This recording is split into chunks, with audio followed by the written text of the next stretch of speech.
started today. Great. Well, thanks so much, PMD Alliance, for hosting this. We're continue to be physically distanced, but socially connecting here. And it's just been my pleasure to host the PD Avengers.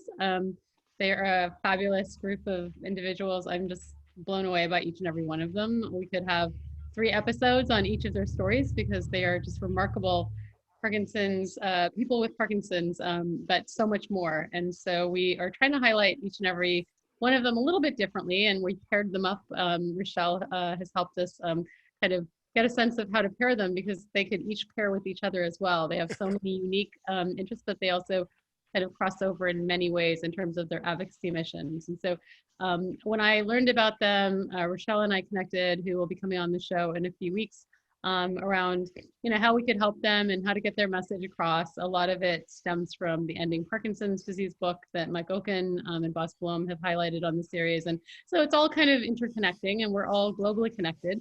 So I'll let them kind of introduce themselves. There's Larry's holding up the book like Vanna White.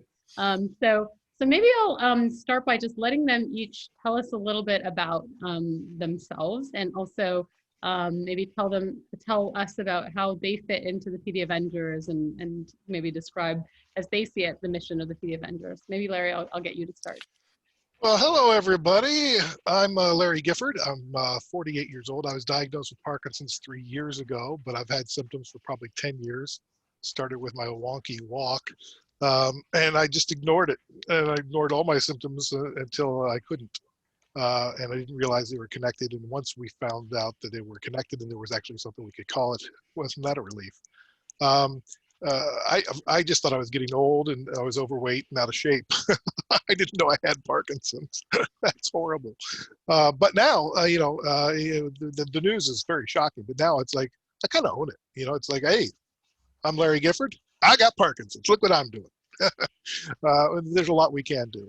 I am the National Director of Talk Radio for a company in Canada called Chorus Entertainment. I've been in radio for 30 years, and I'm a connector. I like connecting people, and I like to learn. I always like to learn. So when this book came out, Ending Parkinson's Disease, I was never one of the cure guys. I was never one of the guys looking for the cure. I was just looking to live a better life. And I was critical of people who use the word cure. And then I read this book and I'm like, oh, I see now. We can end this thing. Whether you call it a cure or an end, whatever you want to call it, I see light at the end of the tunnel. And so I was talking to Helen Matthews of Cure Parkinson's Trust on the podcast, and we were chatting afterwards. She goes, what do you think of that book? I'm like, oh, wow, it's pretty mind-blowing. She goes, I want to get a group together and maybe we could talk about it from a patient perspective, because I'm not sure how people with Parkinson's are going to feel about it, what's going to resonate, what's not. So I talked to Tim and Sonia in Canada here, who were on the webinar last week. And we got together and then we invited 10 other people. We just started meeting. And so I guess I'm responsible for this mess of the PD Avengers. But I'm really proud of what we're doing and what we're becoming. We're evolving. It's, we're now up to 750 members, and it's growing leaps and bounds every day. Thanks to everybody who's joined. And I see some of you here, so thank you. Hi, Kat. Good to see you. Hi, Yuma Bev. I see you. So there's others here, I'm sure. So as far as the mission, the vision is to end Parkinson's, but along the way, we want to do a lot of good for the people who currently have it, who maybe won't benefit from that end. And so we want to help wherever we can help, and it's going to be iterative over time. This is a long-term investment. And one of the things I'm really excited about is we have over 15 organizations that have climbed aboard to be our partner. And in 2024, my vision for the organizations is for, over the course of the next 4 years, to develop an international global marketing campaign that is globally relevant and locally activated. So we're all marching to the same beat, to the same drum. I love that. Yeah, wow. I think it'd be amazing, right? So what was that? Globally relevant and locally activated. Yeah. That might need to be one of your mottos. I love that. That's awesome. Oh, well. It is, isn't it? That's amazing. You guys have really already started to embody that. I love the collaboration, the sort of breaking down the silos of the cross country. You know, you guys are fighting for fights not just in your own little backyards, but across the world, including Africa, which I'm just, you know, really blown away. Oh yeah, that's a great project that Start Amatola to has thrive. brought to us, and it's amazing. Yeah, that's awesome. Well, Matt, let me hear from you, and I'd like you to also show us your shirt at some point too. Right, okay.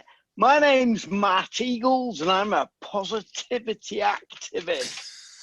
I have had Parkinson's, according to my digital GP's record, since 1975, which makes me into my 45th year with Parkinson's. Not particularly a birthday I celebrate, but I'm dancing at the moment. Anyway, yeah, it's very unusual actually. I started showing Parkinson's symptoms as a 7-year-old boy. It was first noticed by my headmaster in my primary school or elementary school because I just had no sense of balance, and it kind of ruined my ambitions really, because I really wanted to be the next Jacques Cousteau, and I wanted to be a famous marine biologist and sail the 7 seas. But when your legs dangle like a frog in a pond, when you're trying to swim, it kind of put a bit of a kibosh on that one. I actually, despite the length of time I've lived with Parkinson's, I actually consider myself very, very lucky, because everything I've done, gone through school, done exams, all the sort of, I've skydived, etc., I've done with Parkinson's. So I've done them not because I've done it I've done it to challenge myself as much as anything else, but I have no other life to compare it with.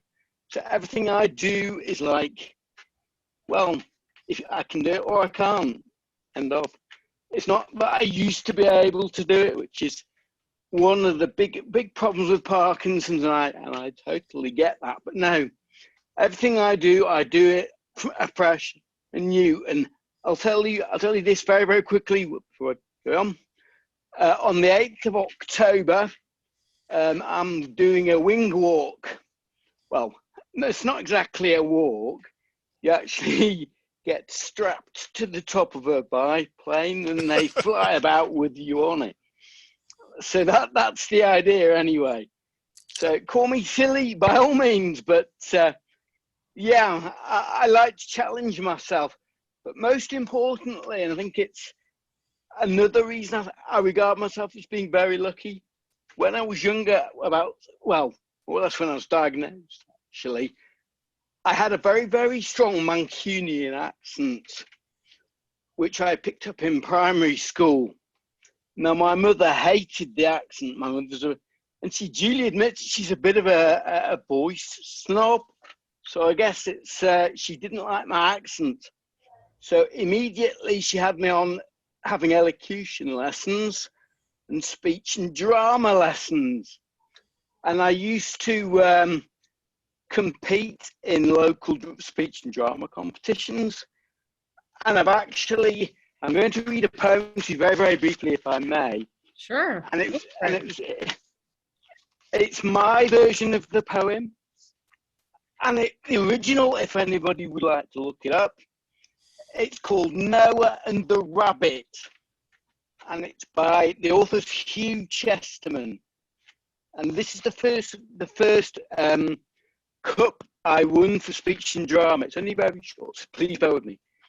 But this is my Parky version of it. No Parkies, said Noah. There is not any Parkies. Oh, Rabbit, can't you understand? But Rabbit shook his head. Say it again, he said, and slowly, please.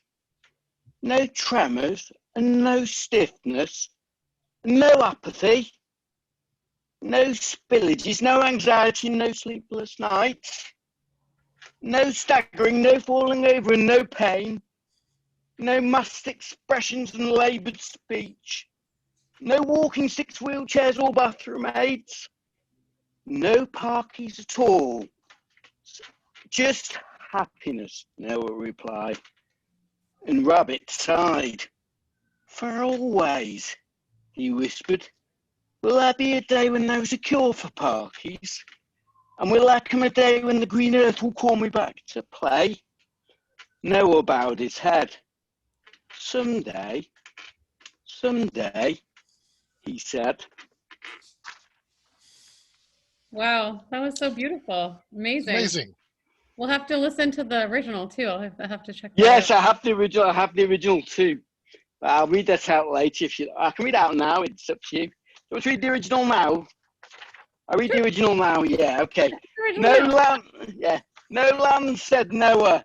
There is not any land. Oh, Rabbit, Rabbit, can't you understand? But Rabbit shook his head. Say it again, he said, and slowly, please. No good brown earth for burrows, no trees, no wastes where vetch and rabbit parsley grows, no brakes, no bushes and no turnip rows, no holt, no upland, meadowland or weald, no tangled hedgerow, no playtime field, no land at all, just water, Noah replied. And Rabbit sighed. For always, Noah, he whispered, will there be nothing henceforth forever but the sea? Or will there come a day when the green earth will call me back to play? Noah bowed his head. Someday, he said. So that's the actual original one. The first version was my version, a parkified version. I love the That's Parkinson awesome. version. That's awesome. Really amazing. I mean, you two are just very gifted at whatever you guys try to do. It's amazing.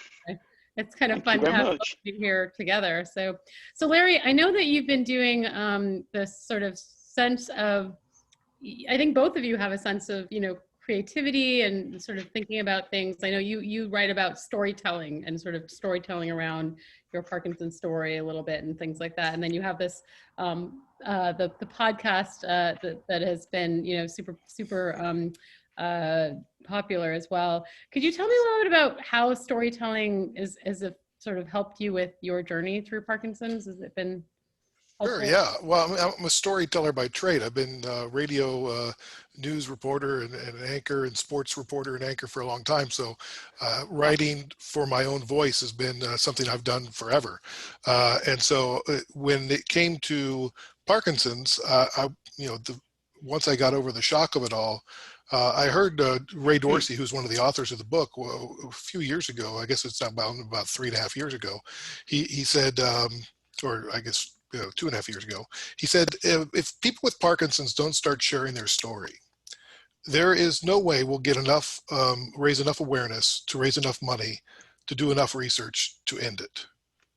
And I heard him say that on a podcast, and I thought, well, if that's true, and I'm a storyteller by trade, if I don't do it, how the hell can I expect anybody else to? So at that point, I decided to share my story, and it first just started on World Parkinson's Awareness Day. I went on our television stations and our radio stations and talked to my colleagues about having Parkinson's. And they were shocked and they had no idea. And then it turned into a podcast called When Life Gives You Parkinson's, and we're starting our 3rd season next week. And it's available wherever you listen to your on-demand audio. And we've got over 60 episodes and 200,000 downloads, and it's been very popular. And we're going to continue the story that starts with my diagnosis, and just sort of as I encounter things in life that I think are interesting or weird or should be discussed, whether it's talking about how often my wife and I have sex, and we sit down with a sex therapist, or how to use humor to deal as like therapy. I started improv for Parkinson's in Vancouver, or misdiagnosis, or how do you use an occupational therapist? I mean, some of them are fun and some of them are serious, and it's people just sort of hunt and peck for the topics that are interesting to them. And that's been really rewarding. And people say they use them as they'll send certain episodes to their family to help explain what they're going through because they haven't found the words for it. Or they'll use one at a support group to start a conversation. So they'll play it for this whole support group and then they'll talk about it. So people are using them in really unique ways that I would never have anticipated. Do you find it therapeutic for you too to interview people and to learn their stories? For sure. Well, yeah. I mean, everybody's got a great story. They just, they don't think, not everybody thinks they have a great story, but I think everybody has a great story. I love talking to people, and it doesn't have to be a crazy story or a remarkable story. Just finding the humanity behind the tremors and the shakes and the wonky walks and the dyskinesia, and like, we're all people. And so, getting to the real emotions and how we're coping with it and what we do, and we all learn from each other. We have for millennia. Storytelling goes back to the beginning of time, and so why doubt that at this point? So I'm going to continue telling my story until my voice won't let me tell it anymore.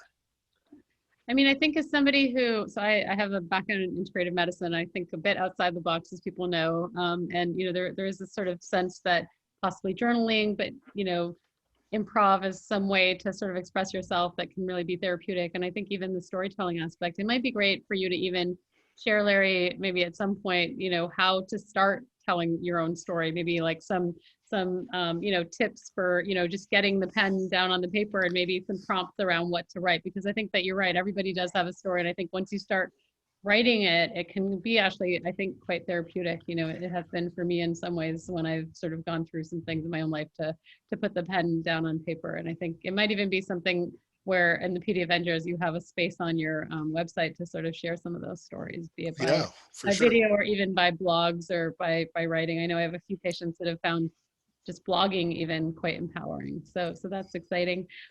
Just real quick, my wife is a writer by trade, and so she is starting writing groups for people with brain disease and their partners. And so at UBC here in Vancouver, they've got a brain wellness program, and she's going to be offering those sort of an ongoing workshop on how to use writing as a creative outlet to write, whether it's about your Parkinson's or just about how you're feeling or something else entirely, just using that to work through the, owning the Parkinson's. I think that's amazing. You said you used that word before, owning. You kind of own it now, you said. Oh yeah. When you first were trying to figure out what your diagnosis was, and then now you just own it. Where was that transition? How was that made for you? We were frenemies for a long time, but I've realized that I'm not going to shake him. Parky's going to be here with me for as long as I'm here, so we might as well figure out how to work together. And so rather than him leveraging me, I'm going to leverage him. And so I've never had such a great muse for a story. So let me just follow him along and see what he brings. And like you never know when a moment's going to come. And I was thinking about it the other day. It's like Parkinson's is kind of it's a gift, really. It's a crappy gift. I would never give it to anybody. But like, if you've got it and you can look at it and realize that it's, teaching you how empathy, it's teaching you how to persevere. It's teaching you how to love yourself in the darkest times. It's showing you how much love you have around you. And it's really quite amazing if you just turn it. Don't look at it head on. Don't look at it as the disease that's there. Look at it as, hey, everybody's got something to deal with. This is mine, so it's my pebble in my shoe. So what are we going to do with it? Well, let's paint it pink and put some sparkles on it and make it shine. Just have fun with it. You break a glass, you can get pissed or you can laugh. Like it's just a glass. Yeah, that's really amazing. What a great attitude. I mean, I think that writing, the sort of concept of writing and your wife's, sort of workshop, I think would be amazing, and to share it, even with our patients here in throughout the world, I think would be amazing. So I'd love to have you back on and on her, and maybe once you've gotten the role of it, and maybe have some sense of handouts or, other resources, and we can maybe put together an episode where we sort of have the framework for a writing workshop and maybe present your resources if you'd be open to that. So Matt, and at the end of this, I'll read one of my pieces of writing, since Matt got to read one of his. Nobody knew I was going to do that, Larry. Believe I me. know you did. You threw me off. You go, now I gotta do it. You got to one up him, right? No. I'll never match Matt. Matt, we haven't forgotten about you. So no, sorry. Before we go, could I just pick up one of the points you mentioned about the whole writing thing? I mean, I know a lot of us on this call I know I really struggle to write myself, but I use audio a lot. So for those of you guys out there who don't think you can write, try audio to sort of write down to sort of record your experiences. There's many laptops, there's many computers which you can train to listen to your voice. And I think Larry's showing it now. The voice memos. Yeah, voice memos. Easy. They're superb. They are superb. So you guys just use the voice memos? Or is there a different program, like a software like Dragon or anything, or just the voice I use Dragon for if I'm doing voice to text, but if you just want the audio of it, you can just record your voice on audio on the voice memos, and that's how I record half my podcast. Great. How about you, Matt? Same? Just the same? Absolutely, yeah. Although I do use the aforementioned software with my laptop on my computer, and I speak into it. So right, and in fact, on my computer, I can dictate, and it's learned my voice now. So I actually do similar things to Larry, actually, because I write down things that have happened to me that maybe aren't funny at the time, but it's how I cope with it. I'll write an amusing anecdote based, like I've fallen down the stairs on more than one occasion. Which is hysterical. which if you'd seen it would be quite funny. I mean, I did hurt myself a little bit, but the dog came and jumped on me when I landed at the bottom. So I kind of wrote an amusing anecdote about the dog jumping on me when I got to the bottom of the stairs, and things like making us things that you could basically it is the basis for Parkylife. It's how I cope with what can be incredibly frustrating situations. But I think, I mean, I don't know if anybody else on the call would agree, Parkinson's can unlock like a latent creativity inside you. And it can make some people write oodles and oodles of poetry. Some people craft. Some people get into photography. And some people write copiously as well. I think it's very important to embrace these as well, because it just helps you explore your own feelings about the situation. Because let's face it, it's pretty pants having Parkinson's, but you can tell there is a happier side to it as well. Matt, yes, this might be an appropriate point to share a story from Japan. Yes.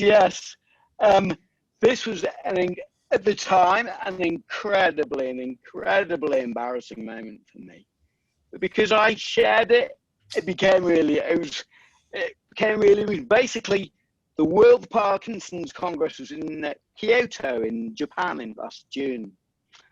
I don't know how many of you are aware, but they have different laboratory facilities to what those that we have in the West.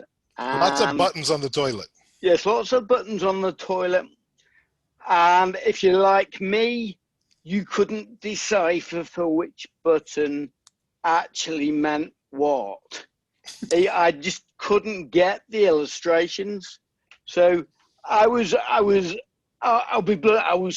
on the loo. I didn't know which button to press. And unfortunately, I pressed one which I duly found out was for the ladies, not for the gentlemen. So I got two spurts of water where I wasn't expecting them. And I became so disconnected, I actually fell off the toilet in surprise, which was quite embarrassing. I mean, I was so surprised at getting this hot rush of water where I wasn't expecting it, that, you know, it set off my dyskinesia. And it was a bit of a mess for a while, but no, I'm not going to go into that. But anyway, to tell that story, got the embarrassment out in the open, and everybody thought it was really funny. Well, and the other thing is, you found out somebody else had the same experience. I did indeed, yeah. So when you share stories, you realize the commonalities of what we go through, and that that the embarrassment kind of fades away because you realize you're not alone. Exactly. Well, you mentioned, Matt, Parkylife. Could you tell us a little bit about that? Yeah, Parkylife is a project that I set up with my work, in fact, about in 2017. And basically, it was based on stories originally, and the way that I told them. And I often used to post my stories on Facebook, and then people would comment on, you should write a book. And then at work, one of the illustrators at work decided to start illustrating my stories. And it kind of went from there, really. It's a lifestyle choice. There are ways, and it's a wellness and education tool. It was originally designed for those newly diagnosed for Parkinson's. It basically turns potentially awkward situations into Parky wins. It has Parky hacks, Parky tips. Here's a good one. Here's an example. I don't know if you can see this one. Yeah. That's one of the illustrations. Now on the back it says walking sticks, good for a frozen gate, good for getting free seats on public transport. You see, never be embarrassed to use a walking cane because it can get you free seats. That's true, by the way. I use walking sticks when I'm in public, not necessarily because I need them, but in a crowd, it gives me more berth. So it gives me more space. So I have my walking sticks, and people just assume they need to give me room. And on the bus, I get a seat. Without them, I wouldn't, because I don't look like I should need a seat. Sorry, go on. No, I was just going to say, Matt, I was looking at the website to see about your cards, and they're sold out. No, they're actually... because of COVID, actually, one of the events where we were going to take a lot of the cards to got cancelled. So we're in the process of updating the site. Okay. And we do have cards available. Well, yes, Larry's got some there. That in fact is me. Well, it's a pictorial version of me that Larry's holding up. Now, the reason for the stairs is... There you go. Way. The reason for the stairs is about the time that this card was sent out to be commissioned, I had just run up a 42-story tower block in Manchester in 13 minutes to raise money for a cancer charity, the Marie Curie Cancer Charity. And I was really quite chuffed. And I'm 51, by the way, and I was beating people who were half my age, I guess, if not less. But again, I'm lucky because I was able to use my arms to pull myself up the banisters as well. So I was whizzing, really, really whizzing up.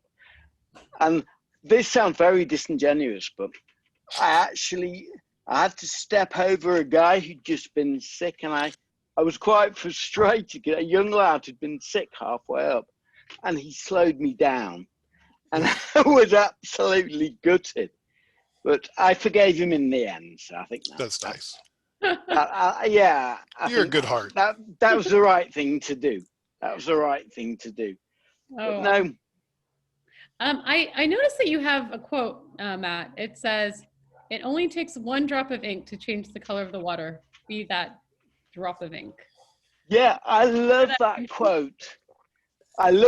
Actually, I first used it in I was actually in a meeting with in Berlin from it was a webinar at Bayer, I think it was, if I may name it, in Berlin, and I was speaking to all their employees, and the power of that, because everybody can see, if you like get a little pipette and drop a spot of ink, it can be perfectly clear. You drop a drop of ink into it, you immediately change the color of the water. And what that means is, don't be afraid to go forward and do something, because you can make that change. And if you like, at PD Avengers, we're all little drops of ink, but we're making the water change color very, very quickly. I love that. That's another one that you guys got to put on the website as well. It's like globally relevant, locally activist, and then you're all little drops of ink, I don't know what, making the water, changing the... We're changing the colors of the water, not only locally, but globally as well. Yeah. I was talking to a group of researchers and pharmaceutical companies the other day, and my new line for them is, you need to stop worrying about the patents and start focusing on the patients. Yeah, I love that, Larry. I really, really do. That's awesome. I really so do. let's hang that up in the Hall of Fame too. You guys should you should do a drive, like a contest for the best one-liners or whatever. Like, these are all really good. Okay, well, Matt, now we got more work to do. I know. You don't have enough, right? So Larry, getting back to your podcast, I know we're hopping around a little bit, but I think you've sort of defined this ability to take a career that you've had, I think you said 30 years of being in radio, and sort of pivoting a little bit to incorporate this disease sort of and think about a way to sort of shift and sort of create some positivity around this, but also changing sort of the ability for the workplace to sort of maybe think about you as a person, who sort of brings a new dimension. Maybe could you teach me a little bit about that? Because I know you write about that, sort of your career shift and sort of. Yeah. So for me, it's scary to tell your work that you have a degenerative brain disease, no matter what you do. As an executive, it's even, for me, I was concerned that I may not be useful to the company anymore, or that they wouldn't see my value. And I had conversations with them about my disease before I came up with the idea of the podcast. Luckily, I have really good company and really good bosses who basically who have been through their own health issues, cancer and whatnot. And so there's empathy there, and there's an understanding. And essentially, what they've told me is, we'll check in with you every year, and whatever you're able to do at that point, that's what we'll build your job around. Which for me gives me peace of mind, but I just want to continue to do it all. Through the podcast, I now add a new level of value to the company, because the company's distributing it, and they're in partnership. We're in partnership with Parkinson Canada, who is the presenting partner, but we also work with the Michael J. Fox Foundation and Parkinson's UK and the Cure Parkinson's Trust, and Spotlight YOPD. And what I've told all the people that are coming on board as whether promotional partners or presenting partners or whatever is, I work with everybody. I'm not exclusive to anybody, and with the idea being that we're one community, and we shouldn't be siloed. And I want to talk to people from every organization and every walk of life. And what, interestingly enough, the podcast itself, it's like, listen, a great podcast will get 100,000, 200,000, maybe even 1 million downloads a month. I've had 200,000 downloads in 2 years. So it's a niche podcast, but it's been heard in 96 different countries around the world. We have some episodes that have 7,000 listens and some that have 300, just whatever. But what it's done is it's given the company a platform that they can showcase as, being helpful to the community. They've also now developed a This Is MS podcast with one of our people that work for us who has young onset multiple or has MS. She's in her 30s and she's on the radio. So she noticed my podcast and said, "Hey, I can do one on MS." And so it's created this sort of niche for this company, and it's given us inroads to now they're sponsoring Super Walk in Canada, and so I'm open. So now I have other employees that are reaching out to me directly, wanting a closed door conversation. Like, I've got an illness and I don't know what to tell our employer. And I all I can do is share my experience with them. But I counsel a lot of people at my office who may be going through their own personal health issues about how to deal with work and health.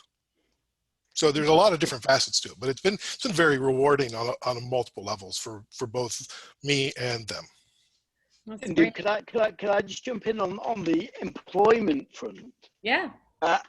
Basically, it's a very, very tricky situation for some people, because when I was made redundant, I put on my CV that I did a lot of ambassadorial work for PD charities and what have you. And I said, it was one of the first things I put on my CV. I have Parkinson's. Now, I've been very, very lucky. I've done a lot in my life. I've traveled, I've had a lot of really cool experiences, which are on there as well. And I showed my CV to some of the hiring and firing people, company directors that I knew. And they said, "Matt, your experience is amazing, but take PD off your CV." And I actually turned around and said, "No, I'm not going to do that." He said, "Well, you won't even get to interview then." So I turned around and said, "Listen, if they're not prepared on the basis of my qualifications, my experience and everything else to at least give me an interview, then they're not worth working for." And this, I think one of the things I'm trying to say is people get embarrassed about telling their work employers. And Parkylife is one of the things that encourage people not to be embarrassed. And I feel so, so strongly, and I'm going to say it to every single person on this call, never, ever be embarrassed about your Parkinson's. Seriously, don't. You are who you are, guys. Don't be ashamed of it. Don't not go out. Because people stare because they're concerned. They're not staring because they're being rude, or not mostly anyway. And I get stared at all the time. I just go, "Hey, I've got Parkinson's. I'm okay. I'm dealing with it." And that is enough to inform those people. Yep. That, that's all you need to say. I've got Parkinson's. I'm okay. Or, "Could you give me a hand?" And 99 times out of 100, you will find that people will help you. Don't get angry or upset about it. It is what it is. People do like to help others. In fact, I'll tell us very, very briefly. I was stood at a zebra crossing at some traffic lights in my hometown, and I had a cane and it was warm, so I had sunglasses on. A guy he was a punk basically, he had a Mohican haircut, covered in tattoos, and he actually linked my arm and said, "Can I help you across the road?" Because he thought I was blind, because I had my sunglasses on when I came. But the sentiment was there. So please, I implore every single person on this call, do not ever be embarrassed about explaining you've got Parkinson's. I find those situations, Matt, opportunities for education at whether it's I'm in a taxi or on a bus or whatever. Somebody asks me a question or makes a remark like, "Oh, well, why do you got those poles? You going skiing?" I'm like, "No, it's like summertime. What are you, an idiot?" "No, I've got Parkinson's." And they're like, "Oh man, is that like that's with the brain, right?" Yeah. You go and they go, "Oh," I had this one guy go, "Well, I kind of know how you feel because I have asthma." Yeah, yeah, Yeah, it's just the same. You want to trade? yeah, Uh, no, you're right. And just owning it. That's part of owning it that we talk about is, yeah, I got Parkinson's. Say it loud, say it proud, own it. Like, listen, we yeah, are a community and we stand strong together. That's yeah. amazing. I just very briefly, can I show the audience Oh yeah, you got to show that. T-shirt, because Yes, this is that's the the best most ever. engaging T-shirt I've ever worn. People smile when they see it. When I go to a local racetrack and they have the British Touring, have some big events there, and I've had promotional models come up and want their picture taken with me wearing this T-shirt. I've had the motorbike riders themselves come up and ask me for pictures. People say, where can you get them from? They will be available from the Parkylife web shop when it gets up and running, by the way, if anybody wants to order them, so don't worry. But it's not taking, you can take yourself seriously, but don't take yourself too seriously, I would suggest. Because if you can handle it, if you can accept the fact that you have this incurable disease and you can still smile, then people will admire you. Honestly, you don't get friends walking away from you. You get friends queuing up to shake you by the hand or You're not allowed to do buy that you a anymore, Matt. coffee. Oh no, you're not. No. Oh, sorry. Yeah, I have my mask just in case I got too close to anybody on here. By the way. Here, give me an elbow. Yeah. Oh, so funny. So you guys are just a treat for sure. You're really resonating with the audience here. In the chat, people are writing. Reverie Escobedo says, I ghostwrite 1,700 radio programs in Spanish for Hispanic Radio Network years ago. I would love to explore again. Larry's point of view is encouraging. You've been encouraging to many people. Your attitudes are just phenomenal. Somebody commented on your fabulous bookshelf there, Larry, which is just a background. Maybe we should tell them that so people aren't trying to outdo Theater of the mind.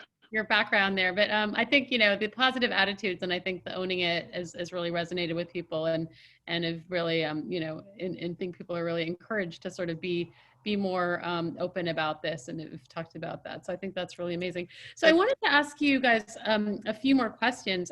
Larry, what's your most popular, would you say, from your perspective? So most popular podcast that you've done, what was the one that was the best, the funnest, or resonated the most with you? Maybe those. So the most popular one is the first one I ever did. It has 7,000 downloads, and it is about my diagnosis journey, and how that came about.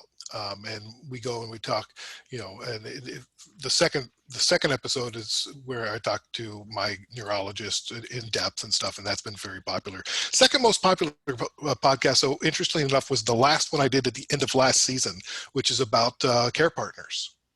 So that really resonated with people. It's got over 4,000 downloads already, and it just was released in June.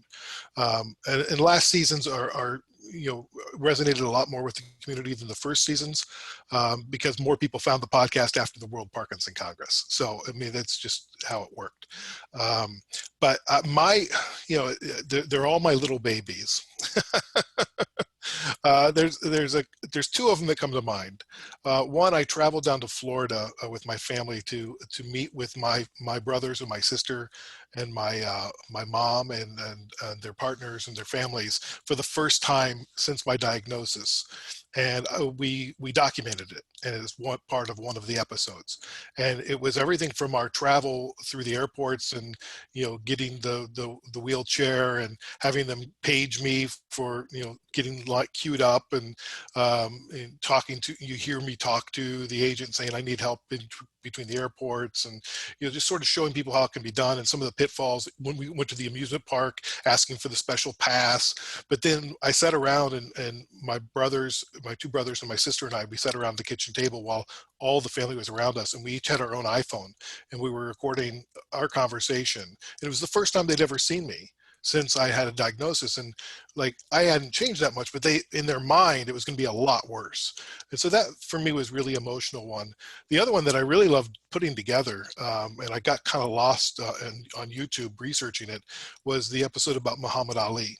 Last season, I interviewed one of his daughters, and then I pieced it together. As part of that episode, I went back in time to when he was Cassius Clay, and he began to appear on talk shows.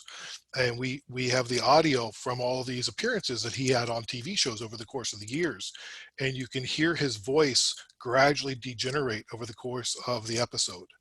And so you can hear the onset of the Parkinson's voice and the tremors, and it's really, for me, it's really fascinating. And they've done some actual research on that about how much percentage of volume his voice dropped over the course of time, and so that it was just a really fascinating episode to put together. And he was one of the only people that I knew who had Parkinson's when I was diagnosed. So. It was just, he's an icon. So.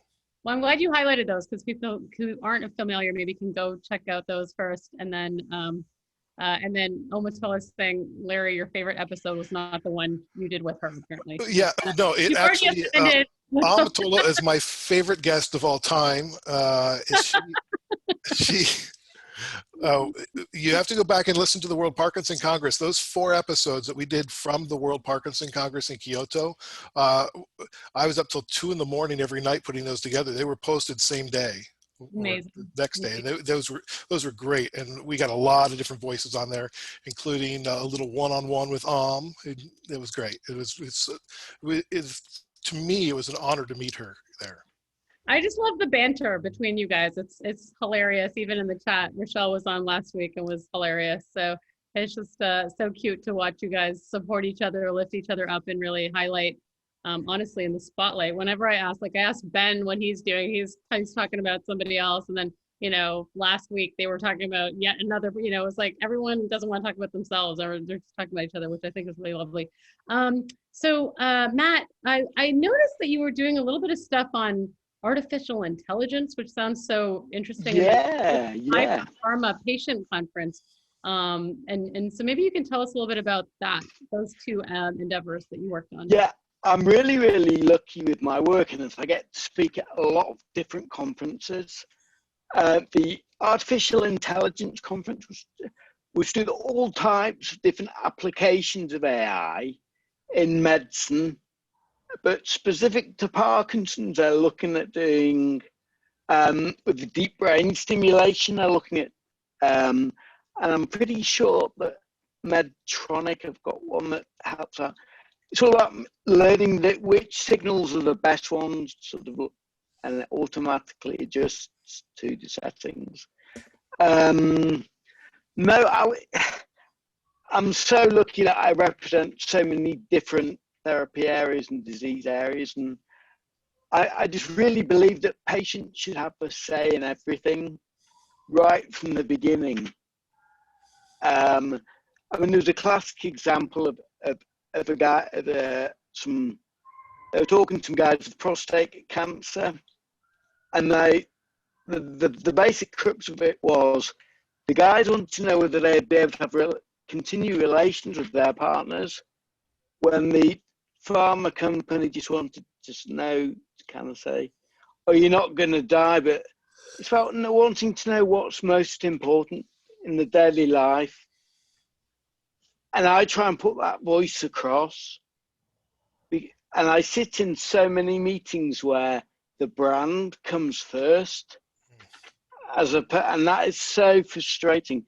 I've actually called many pharma companies out on it. Listen, do you care more about the brand's image or or helping the brand or the patient? And they don't know, they won't say outright. And it's really it's not worrying, but it's something that now they're being challenged on. We are getting some pushback now, and it's good. Yeah, well, and to Matt's point, that's why the PD Avengers exists, because as we build our numbers, Yeah. If we get, our goal is, our first goal is to get 1 million members by the end of 2022. If we have Yep. 1 million people saying, hey, pharma, we need to change things, they're going to listen to us.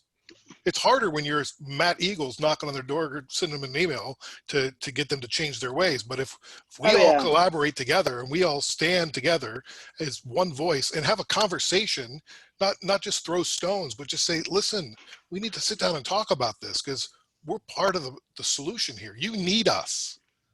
Yeah. We need you, but you need us too. Yeah. And I totally agree with you, Larry. And one of the examples of how they sort of more or less pay lip service to patients. When I was the first patient to chair a commercial pharma conference, the IFA Pharma conference in London, I was co-chairing, but I also got a standing ovation, which was wonderful. And apparently it's the first standing ovation they've ever had at a commercial pharma conference. However, that's all well and good. Well, it's a sit down for me, but that's all well and good, providing they act upon their generosity. They go back to their companies and they make definite change. But the fact is, a lot of the people that attend these conferences aren't the people that can make, or aren't powerful enough to make the change. So it's all very well applauding, but there needs to be an action on top of that. But they also need to hear it 3 and 4 and 5 and 6 times, and we got to keep smiling and keep knocking on their door and keep saying what we need. Absolutely, yeah. There's a question from Frank about that. So they're saying the PD Avengers believes that there needs to be changes made in the way that clinical trials are conducted.